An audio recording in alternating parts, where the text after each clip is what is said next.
welcome everybody. We're very happy. It's a pleasure and an honor to have here today the Senior Marketing Director of Pringles North America, Mr. Gareth Maguire. Ciao, Gareth. Ciao, Dr. Lorenzo. How are you doing? I'm very good, thank you. I'm very good. I'm here in Michigan. Spring has sprung, and I'm looking forward to a nice conversation with you today. Fantastic. First of all, thanks a lot for accepting our invite. And we've been working together in Pringles for a few years in Geneva, in Switzerland. Yeah. And it was a lot of fun. And actually, right? It was a great ride as well, right? I mean, we had an incredible business with so many. So in hindsight, you said it was fun. I mean, that's what a great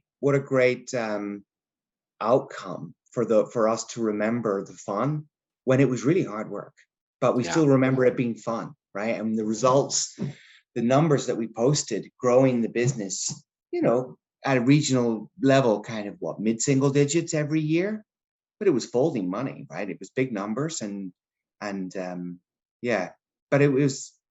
it's nice, isn't it, that we probably spent 4 or 5 years working together on that business in Europe. Yeah. Middle East, Russia, Central Europe, and yet our abiding memory at the end of that, now looking back, was that it was fun. Yeah, definitely. I mean, I remember that period with, it was great learning, a lot of fun, a lot of great results, as you said, a lot of challenges. Yeah. And actually, I mean, that's also the reason why we have here you today. That is, the stories that we're telling ourselves, and the story that we're telling to the people outside, to our shoppers, our consumers, our users. I think that are kind of the secret that made Pringles such an engagement platform for them, and really having them loving Pringles. And since today we want to talk about business storytelling, who better than you, that today are kind of the leader of the Pringles business in North America, can really give us some insight behind how to create actionable stories. It's I remember actually in one of the workshops that we've done together, saying how complexity is the enemy of action. Many times we're saying that, and action is all what we need, to turn a story into a success. So at that time, we were telling a lot of stories and driving a lot of action to make things happen. And so how is your perspective on that? How is your perspective on the power of story and the action into that? Yeah, I mean, looking back at that Pringles time, and what I've been doing here is essentially lifting the same playbook as we had in Europe, right? We had a very successful playbook in Europe on Pringles. And I think it started with creating believers, right? Yeah. Particularly when we came from Procter & Gamble, and then we came into Kellogg, there were companies that had other fish to fry, Ariel and Gillette and Head and Shoulders, whatever in P&G. And then actually when we came to Kellogg, they were cereal focused, right? So if you remember back to what we did in 2012 and 2013, it was essentially integrating our brand, and we really felt it was our brand, right? We felt we were 100%.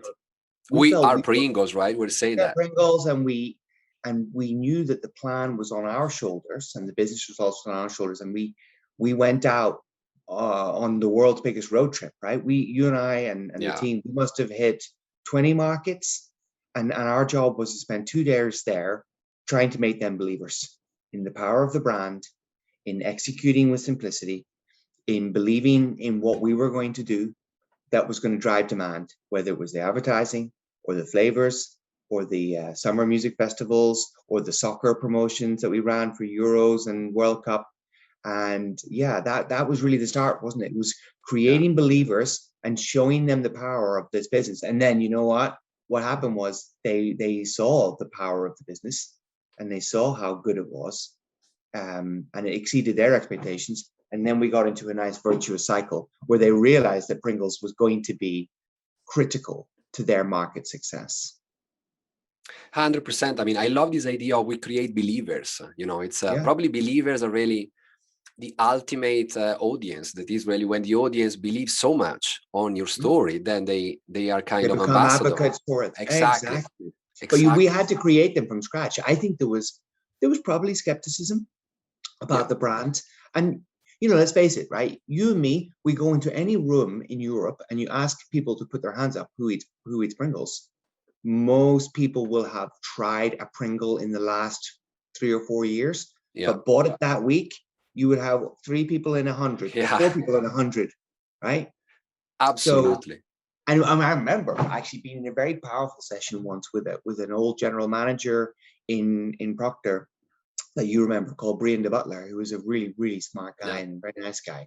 He once just called it once. Everyone, there wasn't enough belief and love for the brand in a meeting once. And he was like, okay, hands up. You're having a party and you're having your friends around? Who buys Pringles? All around the lead team, nobody puts their hands up. They buy Chio or Funny Frisch or Zweifel. They live in Geneva, or Walker Sensations in UK. Nobody put their hands up. And he was like, well, what are we doing here, people? What are we doing here? We don't believe in this brand enough that we are proud to give it to our friends when they come around to our house, then we're in the wrong game. So let's start investing 100%. In the food. Let's add some more seasoning. Let's reduce the saturated fat. Let's play around with some new flavors and make it more interesting. It was a very powerful little moment, that. I remember, I mean, now that you're quoting that, to really feel to be a believer, you remember we're opening all our meetings, really feeling our equity, or with a moment of unexpected fun. You know, there was, we exist to spark unexpected fun and brighter days. And this unexpected fun moment was really something that resonated with me, actually, even later, even after that experience, really how to grab the attention of the audience you're talking to make them, feeling part of what you want to say. And in Pringles, it was really something that was essential, crucial to the success of the stories.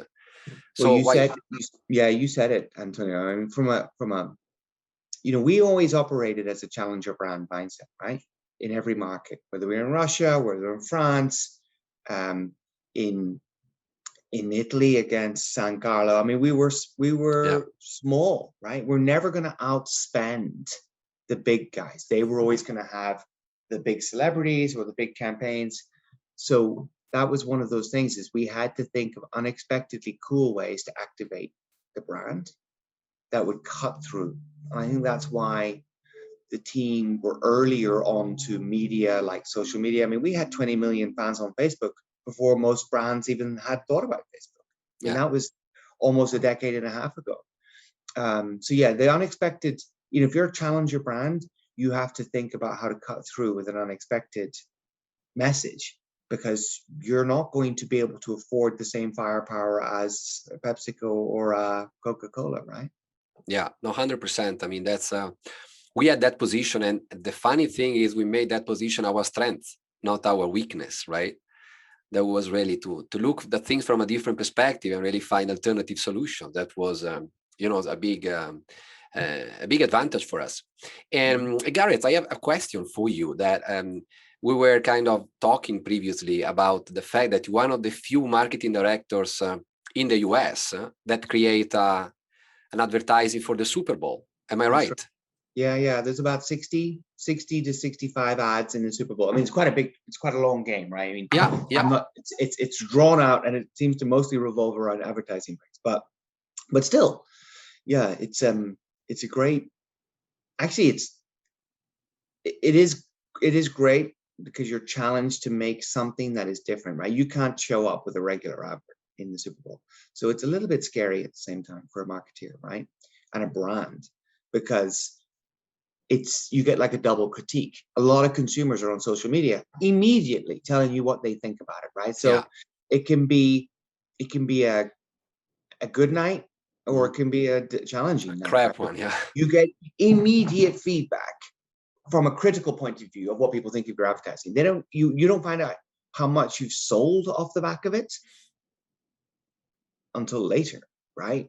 It's purely 100 million eyeballs. I mean, in a world where linear TV is going down and down and down because people are watching Netflix and people are watching more content on YouTube and whatever, the last place you can still find big TV ratings is the Super Bowl. Super Bowl. For people who don't even watch American football, right? They just want to watch the advertising. So that's why we're in it. We're also in it because a bit like Christmas or World Cup soccer, we sell a lot of chips, right? I mean, we sell about $200 million chips in that around the period. So it's a big occasion. That's why we're in foremost, but also we were in it in the US. When I came to the US a couple of years ago, I guess the mission was take some of this European belief and magic around big established markets like the UK on Pringles were growing double digit, right? And we've been in the UK since 1991, right? But they were growing double digit. And it was mostly because of just a virtuous cycle of invest, grow, price, invest more, grow, and the business had been in good shape. Whereas the business in the US had kind of been, flat, 1%, maybe 2%, not really growing share. So that was really the mission, was like inject some of this belief in Pringles into the broad organization. I went down to see Walmart, I went to see Kroger, I went to see all the customers. Really, we have a small share here. We're only 3.5 shares. So it's about how do you even get on their radar so they think about you? The best way to get on their radar is to be in the Super Bowl. Because then you're with the other top 64 brands in the United States. Being in the Super Bowl itself is a signal to your organization, your customers, as well as consumers, that you're in it to win it, right? You're not there to make up the numbers and you're just going to play not to lose. If you're playing to win, you go into the Super Bowl. It's high risk because people might criticize what you do. You have to entertain. You have to have powerful messages, either powerful humor or powerful storytelling in the advertising. And that's really why we do it. So how do you, so your side is different to be on the Super Bowl. An ad on the Super Bowl is different. It's difficult to explain. No, go ahead. Yeah. It's about the critical, excuse me. It's like, everybody in the US with a telephone gives your ad a rating. Like they literally will watch the football with the adverts. They have Twitter open in their hand, and immediately in the seconds after, you get, what the hell was that? That was funny. That was terrible. I mean, it's literally bang. And the last year in America, my first year of doing it was we went with something quite unexpected, right? So our goal, Pringles in the US has been here for 53 years. Okay, so we were the first market, obviously, to launch under the Procter & Gamble days. And it's a great brand, great business, fantastic equity. We're behind Lay's and Doritos and Cheetos, but we're number 4. So we're ahead of Ruffles and we're way ahead of everything else. So well-run brand, very good footprint commercially, almost listed in every store. But like I said, growth was kind of 1%, 2%, 3%. It was pretty sluggish. In the last year, in 2020, we grew 10%. Right, so we just went bang. 10%. Yes, yeah. Right. We added about $85 million in market sales, which was nice. Right, and COVID obviously had a big part of that, but we grew share and we did some smart stuff around formats and innovation as well. So it was very positive. But our underlying mission as a marketing group is to try and get more of the younger consumers into buying Pringles. Because if you're over 45, you know about Pringles, you like Pringles, it's there. But if you're in the younger cohort, how do we make a connection with them? And our competition are very good at it, right? Doritos is a brand which is very youthful. Cheetos 100%. Is a brand which is very youthful. So we had to figure out on our budget, which is not a Doritos budget or a Cheetos budget, how we would do that. And the advertising group, Gray, and the media group, Starcom, once came with an idea for a partnership with a cartoon, young adult cartoon called Rick and Morty. Very alternative, a little bit rude and kind of edgy cartoon.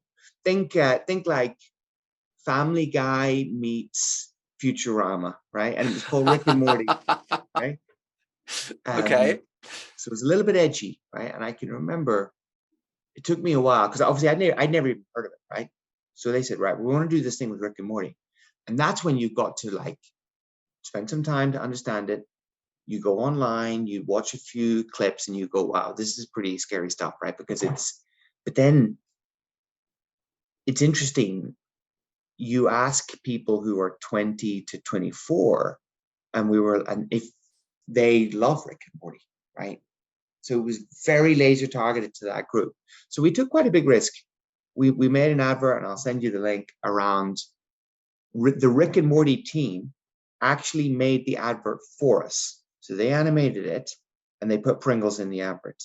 Oh, And then okay, so they did it. Okay. they made it, which was quite a big moment for our advertising agency as well, because they were like, Yeah, of we've course. come up with this idea, we should partner with Rick and Morty. And Rick and Morty went, that's a great idea, we'll take it from here. And then it went quiet for like 6 weeks while they did their animation, and then they sent us the film, and we were like, now I understand why they pay you the big bucks, because it's beautiful and completely authentic, insofar as it was a Rick and Morty cartoon featuring Pringles, as opposed to the other way around. But it was very niche, right? It's a massively popular small thing. So we put that in the middle of the Super Bowl. Super which is Bowl. 100. So like half the people were like, "What the hell have I just seen? Was that a Rick and Morty?" We're like, "What?" Yeah, what So it is was a very viral unexpected. video coming on? Yeah. What's going on? It was very unexpected. The Rick and Morty fans, who are very into Twitter and Reddit and so on, thought it was the nicest thing they'd ever seen. And then from that, we realized that there was power in the partnership, and we worked with them to, for example, take their characters and to put them on the cans. And we did it. They were really a breakthrough for us in terms of having authentic social content that would generate a lot more buzz, right? And it wasn't expensive, right? Because like I said, it wasn't a huge media platform. It was quite small, cable, but it had a very niche, very loyal following on social. So we went with that on the Super Bowl, and but immediately you find out what people think of it. Mostly it was like, what the hell, that was Rick and Morty. Yeah. And it was more positive because it was funny.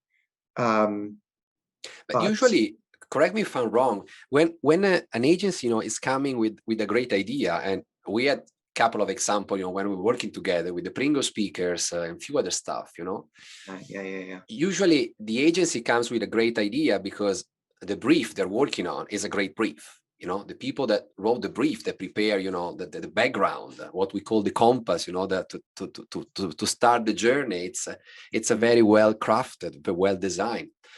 So the question for you is, I don't want you to share the whole brief, because I know I think we don't have time, but also there are probably some confidential information. But it was, you had a clear purpose of why that commercial would have made a difference.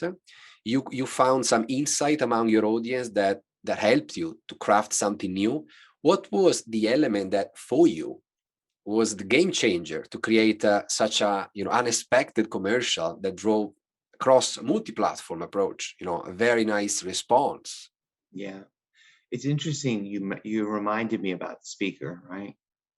Because there is something there we should make sure we don't forget, which is really breakthrough ideas like the summer speaker program, which ran for what, 5 years, maybe? Yeah, even more, 7, something like that. Right. I remember when you came to us with it, we thought you had lost your mind, right? Yeah. And we were like, is he trying to sell electronics? We're in the chips business, right? And I can remember you having to sell it internally, right? Because it was money as well, right? We were having to buy these things, and we were going to manufacturers and so on. You want to explain a second what was the Pringles speaker, so at least people? I have some downstairs. I don't. You have some, but look, the speaker was the brief was key for you, right? Because you were like, Pringles is about sparking unexpected moments of fun, again, with a younger target group, right? And we were talking about summertime. What do young people like to do in the summertime? Hang out outside and have fun. And you were like, how can I amplify that fun in a world where people's telephones are becoming music holding devices? Yeah. And we want to create that vibe of amplifying and improving just a regular sit down with your friends. Well, why not have this very easy to use speaker, which just sits on the top of your Pringles can. The Pringles can becomes an amplifier. Do you remember in the old days, you used to have to plug it into your phone? Absolutely. Right? Plug it With into the your jack. phone. Yeah. And then the second year you came with one that had like disco lights in it. Remember? Yeah. It was an So evolution. it was incredible. I mean, you know things are going to be big when almost immediately something that we are selling, we had to sell them to consumers. Remember, then we sold them all Absolutely. out for like $2.50 or $5 with postage, and they were on eBay for $20 immediately. And I was like, okay, there's something there, but we felt very uncomfortable, right? We were putting ourselves on the line, right? Because we didn't really test it. I don't even think it would be possible to test it, frankly, reliably. You did that. But I think your point is really critical, which is the breakthrough came from a brilliant brief, which was young people, summertime, unexpected fun. Then the agencies went out and they thought about, what do they really love? This, and you were very laser targeted, right? You were like 18 to 24, right? You're a really young group.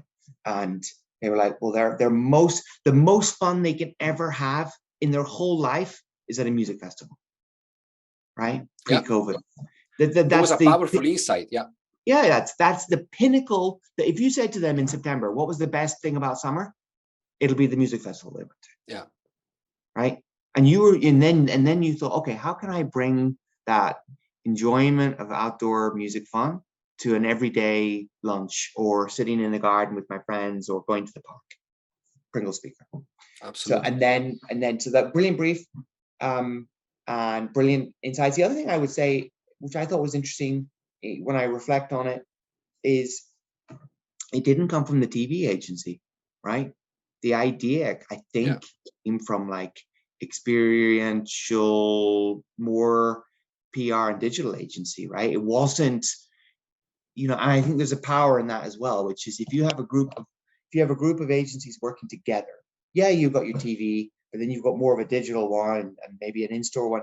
Having all those minds working on a brief together, because you're paying for it, right? I mean, if you're a big size brand, you're going to be paying for these multifunctional agency teams. Why not have them working together? And that good idea came from not the lead media or TV group. It came from one of the more peripheral partners, right?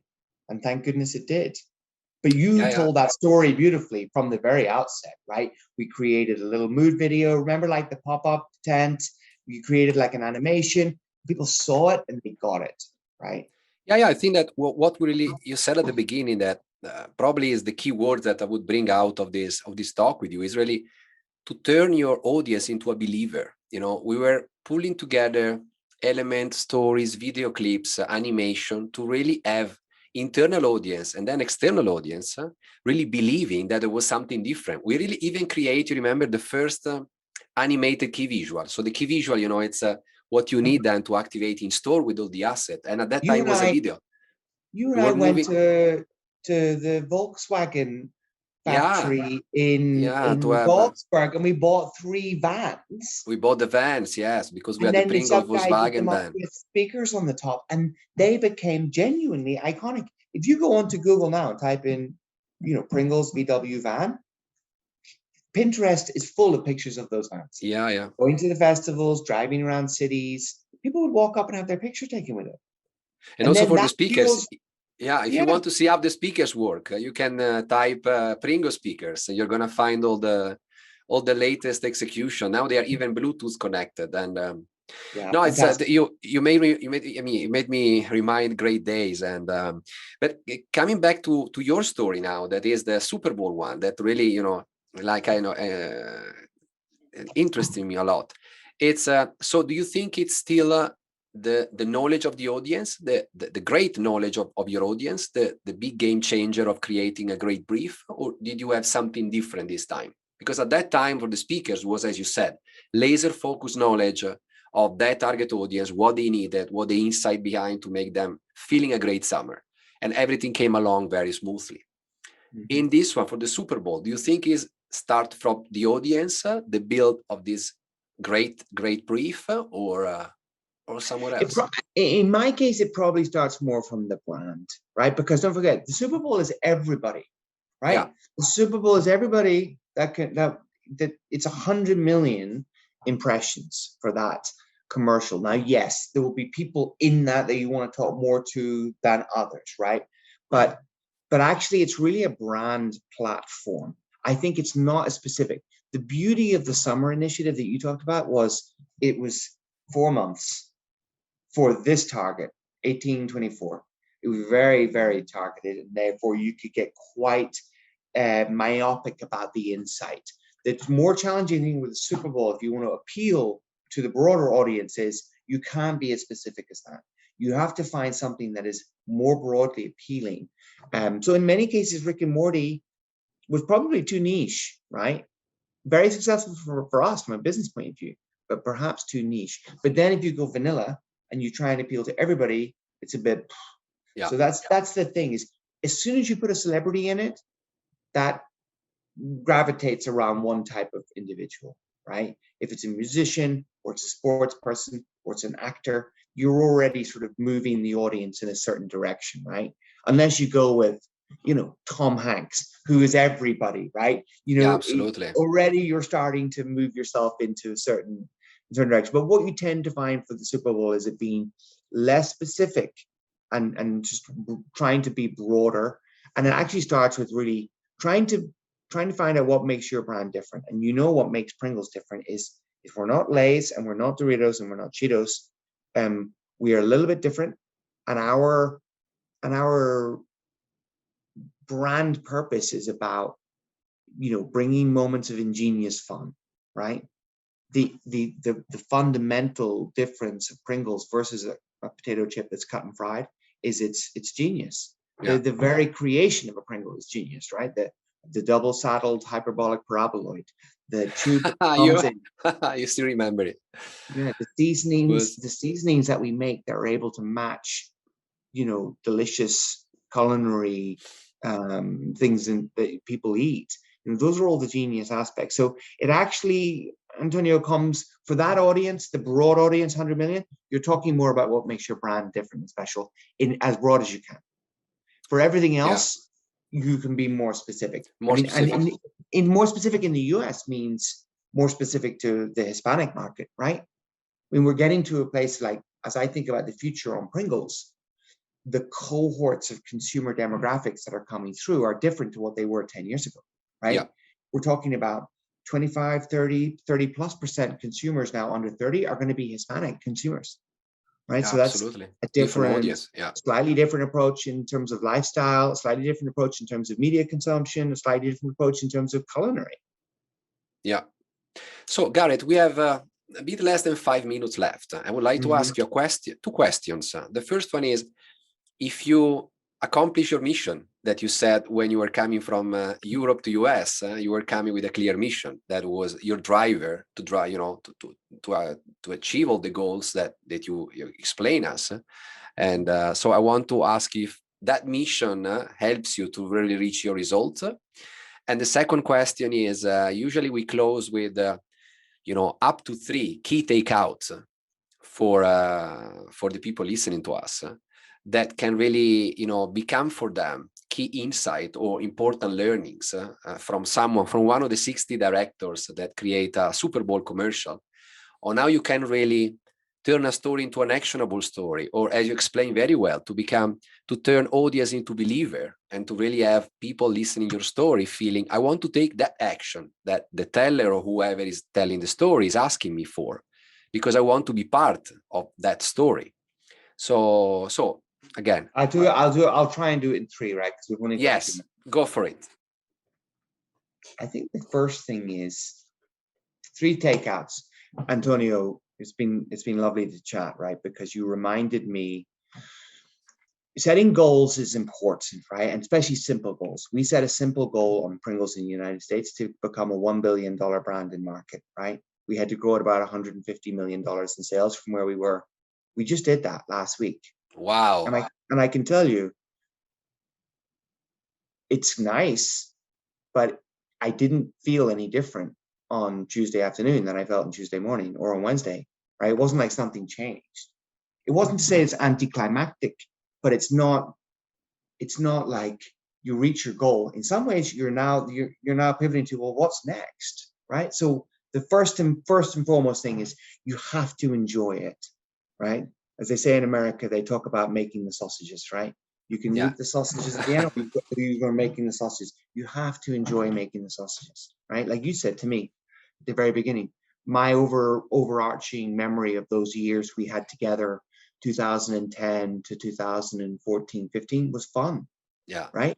We were delivering nice results, and the business was up, and we were launching in new markets, and we were experiencing lots of things together. But you have to enjoy it, because when you hit your goal, it's not like there's some amazing moment, right, where the sun comes out and you feel different. You're exactly the same as you were on Monday when you hit a 1 billion on Tuesday. Yeah. And then on Wednesday, you're going, well, what am I going to do next? What's my next goal? So enjoy it as you go along, right? For goodness sake. I think the other 2 points. One is believers are important. You have to be the believer. You're like believer one.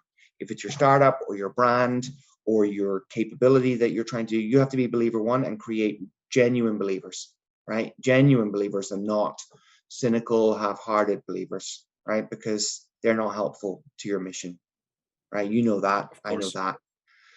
You create believers that become just powerful advocates for your brand, your story, your initiatives, with customers, with consumers.